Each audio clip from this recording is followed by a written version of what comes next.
लोक विकास होची लोक सुविधा पाउचंती ओडिसा रे नवीन पटनायक 20 वर्ष धरि शासन करिया ए जो विकास ए विकास को आपण किपरि ग्रहण करछु नहीं ए विकास विकास नुहे ये 5T रो विकास हो कि पांड्यान रो विकास हो आपण कोन खुशी होनंती 5T मो सरकार को नहीं नहीं नहीं 5T कथाटा अरे मु खुशी होची बा नवीन पटनायक को मु विरोध करू नाही काना बिजू बाबूकर मोर संपर्क बहुत भलो थिला तांकर मोर संपर्क एपरि थिला आमे माडो भी हेचु एवं परस्पर को भलो भी पाइछु से मरीगला पर दिने लबी रे नवीन पटनायक लबी माने हाउस रु बाहर को चली आसुनी ए प्रफुल्ल गढ़ी पड़े से दल जाक सब बसते MLA मंत्री MP सब बसी लबी रे मु भी बसती मु बसी भितर नवीन पटनायक साइड आसुँच से समस्त ठिया ही पड़े माने ठिया होमती टोटाल समर्पण देवता आस सब एमती हेले मुझे भाविली जे मुझे टिके सम्मान सूचना न दे टिके ठिया न हुए एटा अभद्रामी हम मुझे एमती उठ बस हो नवीन पटनायक से क्या चाहूँ था मो बाट गला बेलू कहे you should not stand up मुझे कही पीठ बसईदे सी चलीगले बाटे बाटे अन्य मैंने समस्त नारायण आपन को कहीं कहले you should not stand up मुझे से लोकर शक्ति अच्छी जापाइबा जे तुम मैंने कौन आ मो भर कौन फरकटा से बुझीपारी से नवीन पटनायक नवीन पटनायक ठीक शासन कर लोक बुझी पार्टी भावुन नवीन पटनायक केते गुड़े कथा को जहाँ से कहते करुँच मु कहीं भावुची ए परिस्थिति रे ता भली नेताटा दरकार ए परिस्थिति रे ओडिशा राजनीति रे अन्य जो लोक तो केबे हेले नवीन पटनायक तुलन में अधिक भल हबार बाट नहीं ना बीजेपी रे ना कांग्रेस रे कोथरे अछि ता संगे आपण कहउछन सब दल ठारू वर्तमान ओडिसा रे नवीन पटनायक बास हां बोलो नवीन पटनायक लोकटा बोलो हाउ अन्य माने जो पारिषद वर्ग अछंदी नहीं को पारिषद नवीन पटनायक चारि पाखरे जो माने घेरी के अछंदी से माने केते भलो नवीन पटनायक चारिपट तो घेरी बोले केवल ब्यूरोक्राट आउ किए घेरी अन्य अन्य नेता मंत्री माने भी अछंदी से माने हजूर सार टिकट खंड जगह से जानी ये सर्वमय कर्ता या हाथ में भाग्य मोर अच्छी जो अमला माने अछंदी ब्यूरोक्राट माने अछंदी से माने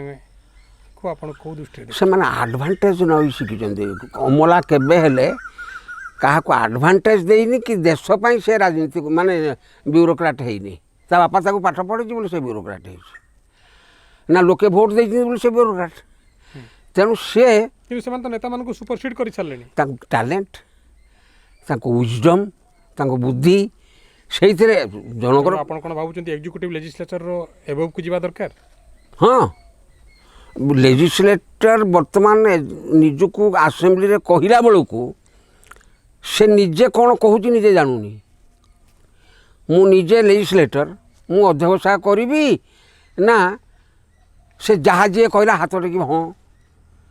से हाँ मार हाँ जी राजनीति आपको कौन ठीक लगुच मंत्री मैंने जाकि अधस्थान भाव में ठिया हे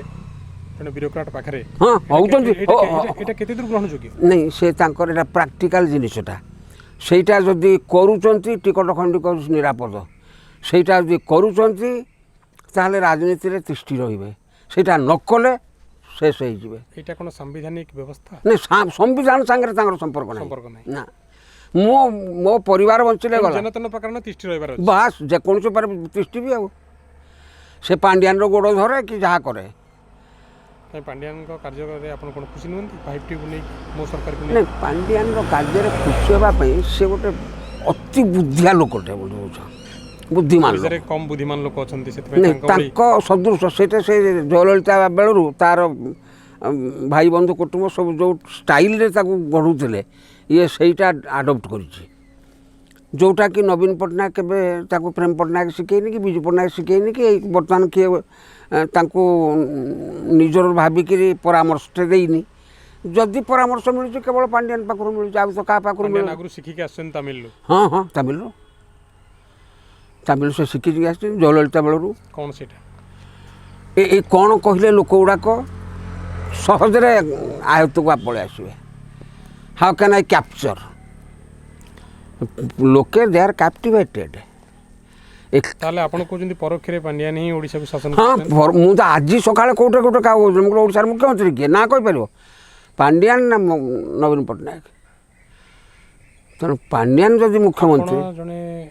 ସାଂସଦ ଭାବରେ ପୂର୍ବତନ ସାଂସଦ ଭାବରେ ଆଜି ଆପଣ ଏକଥା କହୁଛନ୍ତି ଆପଣ ପରୋକ୍ଷରେ ପାଣ୍ଡିଆନର ସ୍ତୁତିଗାନ କରୁନାହାନ୍ତି?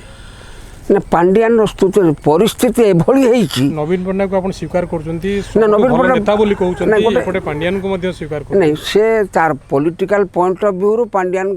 ଦ୍ୱାରା ଉପକୃତ ହେଇକିରି ଗୋଟେ କାମ କରିପାରୁଛି ଯଦି ତାହେଲେ ସେଟା ତା ବାହାଦୁରୀ। କିନ୍ତୁ ଆଜ୍ ଏ ପର୍ସନ୍ ଆପଣ ଭାବୁଛନ୍ତି ଏଇଭଳି ପର୍ସନ ଆମର ମୁଖ୍ୟମନ୍ତ୍ରୀ ହେଇକି ଶାସନ ଗାଦିରେ ରହନ୍ତୁ ଏବଂ ପାଣ୍ଡିଆନ ଭଳି ବ୍ୟକ୍ତିତ୍ୱ ମାନେ ତାଙ୍କୁ ପରାମର୍ଶ ଦେଉଥାନ୍ତୁ? ନାଇଁ ନାଇଁ ସେଇଟା ବି ଚାହୁଁନି, ସେଇଟା ବି ଚାହୁଁନି କି ପ୍ରେମ ପଟ୍ଟନାୟକ ତାକୁ ଆଡ଼ଭାଇସ୍ କରନ୍ତୁ ସେଇଟା ବି ଚାହୁଁନି।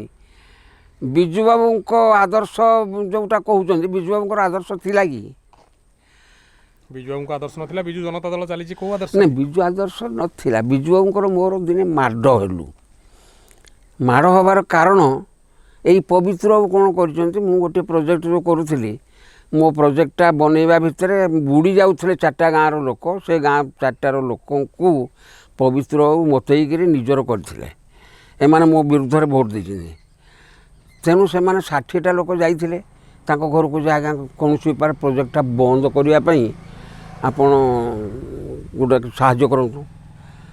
ସେମାନେ କହିଲେ ମୁଁ ସାହାଯ୍ୟ କ'ଣ କରିବି, ତୁମ MLAକୁ ଡାକିକିରି ନିଅ, ବିଜୁବାବୁ ତ ପ୍ଲାନିଂ ବୋର୍ଡ଼ର ଚେୟାରମ୍ୟାନ୍, ତା ପାଖକୁ ନେଇ ଏଇ ଦରଖାସ୍ତଟା ମୁଁ ଲେଖିଦେଉଛି,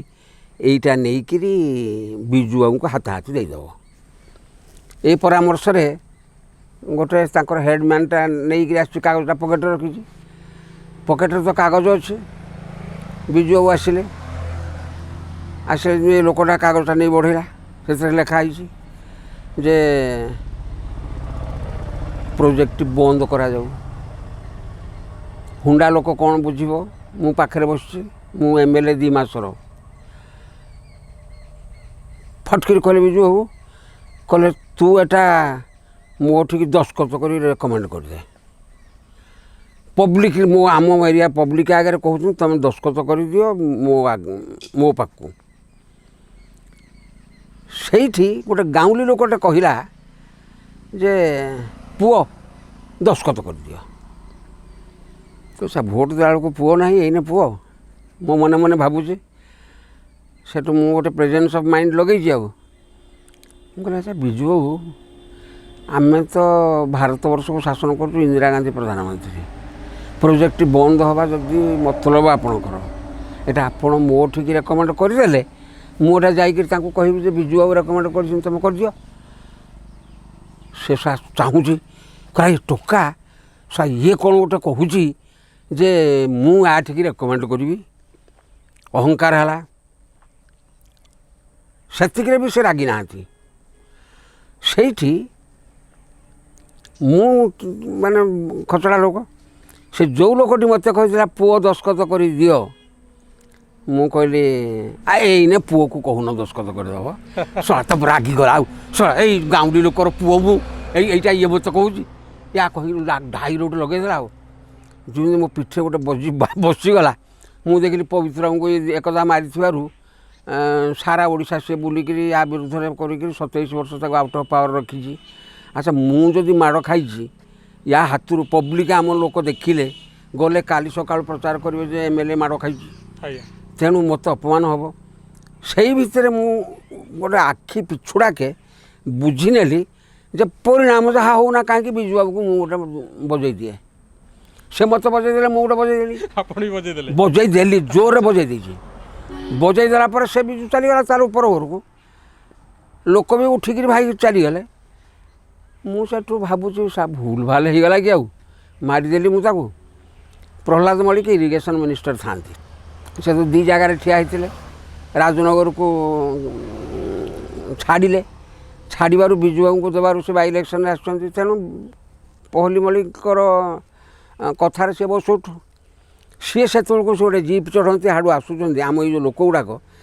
ମୋ 14 ପୁରୁଷ ଉଦ୍ଧାର କରି ଶୁଦ୍ଧି ଚାଲିଛନ୍ତି। ଆଉ ମୋତେ କହିଲେ ପହଲି ଭାଇ ମୋତେ କହୁଛି, କହିଲା ନାଡ଼ା ଏଇଟା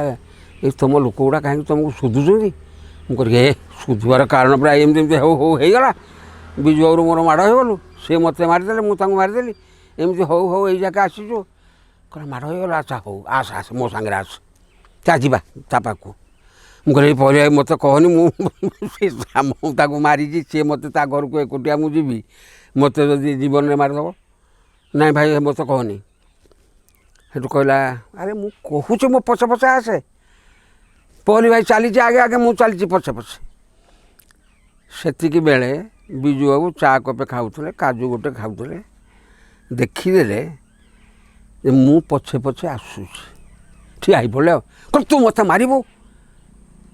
ମୁଁ କହିଲି ନାଇଁ ଆଜ୍ଞା ଆପଣ ସିନା ମୋତେ ମାରିବେ ମୁଁ କାହିଁକି ଆପଣଙ୍କୁ ମାରିବି ମୁଁ ମାରିବି ବୋଲି ତୁ ମାରିବୁ ମୁଁ ଆଚ୍ଛା କଥା ଆପଣ ମାରିବେ ଏ ପ୍ରକାର ନ୍ୟାୟ ମୁଁ ମାରିଲେ ଆଉ ପ୍ରକାର ନ୍ୟାୟ ଆଉ ହଉ ହେଲା ମୁଁ କାହିଁକି ମାରିଲି ଆପଣ ଜାଣିନାହାନ୍ତି ସେ ପବିତ୍ରବାବୁଙ୍କୁ ମାରିଥିଲେ ଯେ ସେ କେତେ ଓଡ଼ିଶା ଯାକ ବୁଲିକିରି ଆପଣଙ୍କ ବିରୁଦ୍ଧରେ ପ୍ରଚାର କଲା ମୋର କିଏ କେଉଁ ବଳ ଅଛି ନା ଗାଡ଼ି ଅଛି ନା କିଏ ଅଛି ତେଣୁ ମୁଁ ଏକମାତ୍ର ମାରିଦେଲେ ଟିକେ ଯିବ ମୋ ଲୋକେ କରିବାର ନାହିଁ ଆଉ ମୋ ଲୋକେ କହିବେ ନାହିଁ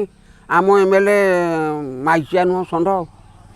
ତେଣୁ ମୁଁ ନିଜ ଆତ୍ମରକ୍ଷା ଉଦ୍ଦେଶ୍ୟରେ ମାରିଦେଇଛି ଇଏ ଗଲା ଗୋଟେ କଥା ଦ୍ୱିତୀୟ ନମ୍ବର କଥା ହେଉଛି ବିଜୁ ବାବୁ ଏ ମାରିବା କଥାଟା କିଏ ଶିଖେଇଲା ମୋତେ ମୁଁ ତ ନିରୀହ ଲୋକ ମୋତେ କିଏ ଶିଖେଇଲା ତାମାନେ ଆପଣ ଜବାବ ଦେଇ ଶିଖିଛନ୍ତି ହଁ ମୁଁ କହିଲି ମୋତେ କିଏ ଶିଖେଇଲା ସେଠୁ ତୋତେ କିଏ ଶିଖେଇଲା ମୁଁ କହିଲି ଆପଣ ଶିଖେଇଲେ ମୁଁ କହିଲା ମୁଁ ଶିଖେଇଛି ମୁଁ କହିଲି ଆଉ କିଏ ଶିଖେଇଲା ସେଠୁ କହିଲା କେମିତି ମୁଁ କହିଲି ଆପଣ ଭାରି ଗପୁଳ ଲୋକ ଦିନେ ବସିକିରି ସେ ବାହାର ବରଣ୍ଡାରେ MLA କଲୋନୀରେ ଗପ ମାରୁଥିଲେ ମୁଁ ସେଠି ବସିକି ଶୁଣୁଥିଲି ଯେ ଆପଣ କହିଲେ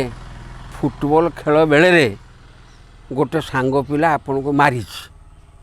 ଏବଂ ଆପଣ ଯାଇ ବାପା ପାଖରେ ଗୁହାରି କରିଛନ୍ତି ଯେ ମୋତେ ସେ ପିଲା ମାରିଲା ବାପା କିଛି ନ ବୁଝିକିରି ଦୁଇ ଚଟକଣି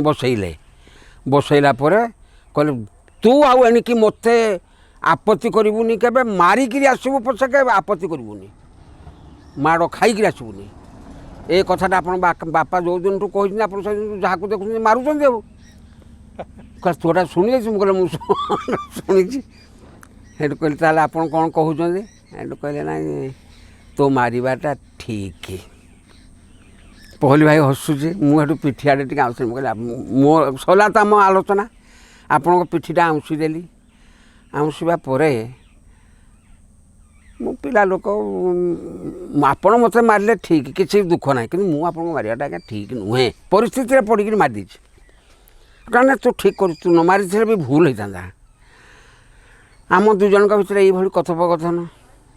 ପରବର୍ତ୍ତୀ କାଳରେ ଆମେ MLA ହେଲୁ ସାଙ୍ଗ ହେଇକିରି MP ବି ହେଲୁ MP ହେଲାବେଳେ ଥରେ ସେ କଲିକତା ଏୟାରପୋର୍ଟରେ ଆମ ଫ୍ଲାଇଟ୍ଟା ପହଞ୍ଚୁ ପହଞ୍ଚୁ କଲିକତା ଛାଡ଼ି ସାରିଲାଣି ଦିଲ୍ଲୀ ଫ୍ଲାଇଟ୍ଟା ଇଏ କ'ଣ ଗୋଟେ ଅବସ୍ଥାରେ ପଡ଼ିକିରି ସେ ବଙ୍ଗାଳୀ ସାଙ୍ଗରେ ଲଢ଼େଇ କରି ଚାଲିଛନ୍ତି ଯେ ମୁଁ ଏଇ 5 ଷ୍ଟାର୍ ହୋଟେଲରେ ଏକୁଟିଆ ଗୋଟେ ରୁମ୍ରେ ରହିବି ସେ ଆଡ଼ଜଷ୍ଟ କରୁଛି କହିଲା ସେ ସବୁ MP ମାନଙ୍କୁ ମିଶାଇକିରି ଦୁଇ ଜଣଙ୍କୁ ଗୋଟେ ଗୋଟେ ରୁମ୍ ଦେବି ସିନା ଆପଣଙ୍କୁ ଏକୁଟିଆ ଗୋଟେ ରୁମ୍ ଦେଇପାରିବିନି ଚାଲିଛି ଝଗଡ଼ା ଆଉ ମୁଁ ସେଠୁ କହିଲି ମୁଁ କହିଲି ଆଚ୍ଛା ହଉ ଓଡ଼ିଆ MP ଭାଇମାନେ ବିଜୁ ବାବୁ ଆମ ଓଡ଼ିଶାର ଜଣେ ମାନେ ମୁଖ୍ୟ ଲୋକ ସେ ଏକୁଟିଆ ଗୋଟେ ଘରେ ରହିଲେ ଆମକୁ କ'ଣ ବାଧା ଆମେ ସମସ୍ତେ ମିଶିକିରି ଗୋଟେ ଘର ନେବା ଏବଂ ଆମ ଭାଗଟା ବିଜୁ ବାବୁଙ୍କୁ ଦେଇଦେଲେ ସେ ରହୁଛୁ ଗୋଟେ ଘରେ ବିଜୁ ବଣା ଗଲା ଠିକ୍ କହୁଛି ତାର କ'ଣ ଉଦ୍ଦେଶ୍ୟ କେହି ଜାଣି ତେବେ ସେ ଯାହା ହଉ ସୁଯୋଗ ଯେମିତି ପାଇଲା ଆଟା ଧରିକି ଖସ ଖସ ଚାଲିଲା ଏକୁଟିଆ ଆଉ ତାର ଦିନ ସକାଳେ ପାର୍ଲାମେଣ୍ଟରେ ଦେଖାଲେ ମୁଁ କହିଲି ବିଜୁ ବାବୁ କ'ଣ କଥା କିଅ ତମେ କାହିଁକି ଭାରି ଖୁସି ମୋ ଉପରେ କହିଲେ ତୋ ଉପରେ ମୁଁ ଯେଉଁ ଖୁସି କହିଲି କ'ଣ ଯୋଗାଡ଼ କରିଥିଲ ଯେ ଗୋଟିକିଆ ଘର ରାତିରେ ଦରକାର କାହା ତୁ ବୁଝୁନୁ କିଛି ଅଛି ତାର ମୋର ସମ୍ପର୍କ ବହୁତ ଭଲ ବହୁତ ବହୁତ ଧନ୍ୟବାଦ ଆପଣ ଏମିତି ଏକ ବଡ଼ ତତ୍ତ୍ୱ ଆମ ଆଗରେ ପ୍ରକାଶ କରିଛନ୍ତି